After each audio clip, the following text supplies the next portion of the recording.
Hello everyone, আসসালামু আলাইকুম। সবাই কেমন আছেন? আশা করি সবাই ভালো আছেন, সুস্থ আছেন। আমি আলহামদুলিল্লাহ আপনাদের দয়ায় ভালো আছি।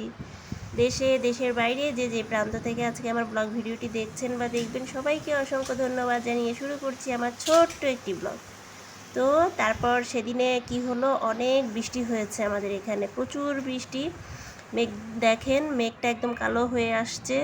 তো সেদিনের ক্লিপটা আমি তুলে রেখেছিলাম, আজকে আপনাদের সাথে শেয়ার করেছি। প্রচুর বৃষ্টি হয়েছিল কয়েকদিন, তো এর মধ্যে আপনাদের সাথেও সেটা শেয়ার করা হয়নি। তারপরে 2 দিন পরে তো ঝকঝকে ফকফকে রোদ চারিদিকে আসছে। এদিকে আম গাছের আকাল পড়েছে, কোনো আম গাছে আম আসেনি। আমাদের 2টা আম গাছ আছে, প্রচুর পরিমাণে মুকুল আসছিল, কিন্তু এবারে কোনো আম আসেনি। খুলনাতে আমের আকাল প্রচুর পড়ছে। তো এই যে এখানে বাচ্চারা দেখেন কীরকম দুষ্টামি করে। বড় বাচ্চাকে পড়তে বসাবো, বড় বাচ্চাটার ব্যাগটা নিয়ে ছোটোটার কাঁধে দিয়ে দিছে। দেখেন ওর ব্যাগ আর হচ্ছে গিয়ে ছোটোটা সমান সমান হয়ে গেছে। এই নিয়ে কত খুশি, হাসাহাসি, কতই মানে দুষ্টামি ওরা মানে করতে থাকে আর কি। তো এই যে এখানে ছোটোটা নিবিড়ে আস্তে আস্তে খেলাধুলা করতেছে, চুপচাপ বসে খেলতেছে। আর এই যে বড়টা তো পরীক্ষা চলতেছে, মানে পরীক্ষা চলতেছে না, পরীক্ষা 20 তারিখে থেকে ফাইনাল, মানে প্রথম সাময়িক পরীক্ষা। তো প্রথম সাময়িক পরীক্ষার প্রস্তুতি চলতেছে। এদিকে দেখেন মাদ্রাসা থেকে এসে সমস্ত কিছু ছড়ায় ছিটায় রাখছে, চেয়ার টেবিলগুলো, ব্যাগটাকেও ওইদিকে টান মেরে ফেলে রাখছে। তো এরা হচ্ছে কি দুষ্টামি করার তালেই থাকে, অগোছালো করার তালেই থাকে, আর আমি তো এখানে গুছানোর তালে থাকি। কি করব, আমার কাজই হচ্ছে এটা।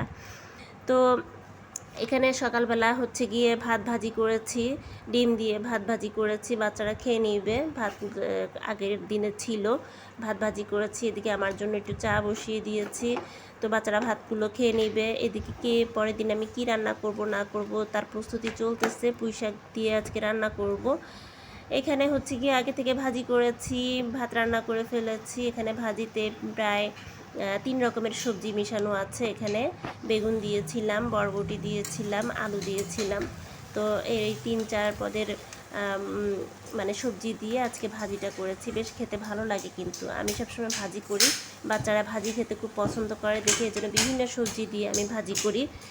তো তখন বললাম যে আমি ভাত হয়ে গেছে, আসলে তা না, আমার ভুল করে বলা হয়ে গেছে। ভাতটা আমি বসাইনি, ভাতটা আছে এখনও, ভাতটা আমি বসাই দেবো একটু পরে।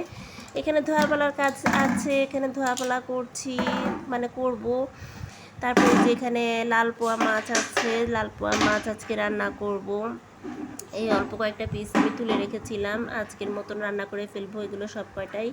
তো এই যে ধুয়ে টুয়ে রেখেছিলাম, আগে 2 দিন আগে রান্না করছিলাম। মানে পোয়া মাছটা বেশ খেতে অনেক মজার লাগছে।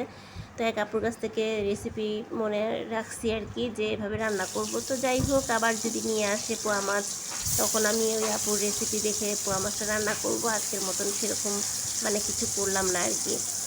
তো যাই হোক, আজকে যে পুঁই শাকের ডাঁটা আর আলুটা কষিয়ে নিচ্ছি খুব ভালো করে। এখানে খুব ঝাল ঝাল করে করতেছি।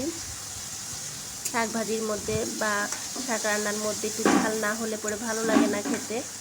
তো একটু ঝাল ঝাল করতেছি। যেখানে এখন পুঁই শাকগুলো দিয়ে দিব। পুঁই শাকগুলো কী সুন্দর দেখতে, একদম সবুজ সবুজ শাকগুলো দেখলেই একদম মনটা ভরে যায়, কিন্তু রান্নার পরে কিন্তু এরকমটা থাকে না, সবুজ ভাবটা হালকা একটু ফিকে রং হয়ে যায়, আমার খুব খারাপ লাগে। তো যাই হোক, এই যে কটা রেখেছি এগুলো হচ্ছে বাচ্চাদের জন্য আলাদা করে রান্না করব, কারণ ঝাল ছাড়া মানে করতে হয় ওদের জন্য আলাদা করে তরকারি। তো এই যে এখানে নাড়াচাড়া দিয়ে আমি বসিয়ে দিয়েছি, সব ডাটাগুলো সিদ্ধ হওয়া পর্যন্ত আমি ওয়েট করব। তো এই যে ঢাকনা দিয়ে দিলাম। তারপর হচ্ছে এখানে বাচ্চাদের জন্য আমি আলাদা করে আইটেম করেছি। এই যে দেখেন, সুন্দর করে পোয়া মাছ দিয়ে কিন্তু আমি পুঁই শাক রান্না করেছি আজকে একেবারে আনকমনভাবে। কালকে রাতের মিষ্টি কুমড়া তরকারি ছিল, আর এই তো সেই ভাজি। তারপরে এই যে বাচ্চার জন্য আলাদা করে তরকারি, আর হচ্ছে গিয়ে ভাত। আজকে এই যে দুপুরে আমাদের এই সামান্য আয়োজন, আলহামদুলিল্লাহ এই আয়োজনই ছিল আমাদের। তো আমরা নিচে বসে ভাত খাই। তো পাটি বিছিয়ে সব কিছু আমি নিচে বসিয়ে দিয়েছি। এদিকে বাচ্চার পরীক্ষা চলতেছে, 20 তারিখে পরীক্ষা, তো তার প্রিপারেশন নেওয়া হচ্ছে, লিখতেছে। তো ভিডিওটি এই পর্যন্ত। যারা এতদূর পর্যন্ত দেখতে দেখতে চলে এসেছেন, তারা অবশ্যই একটু লাইক কমেন্ট শেয়ার করবেন, আমার পাশে থাকবেন, আমিও ইনশাল্লাহ আপনাদের পাশে থাকবো।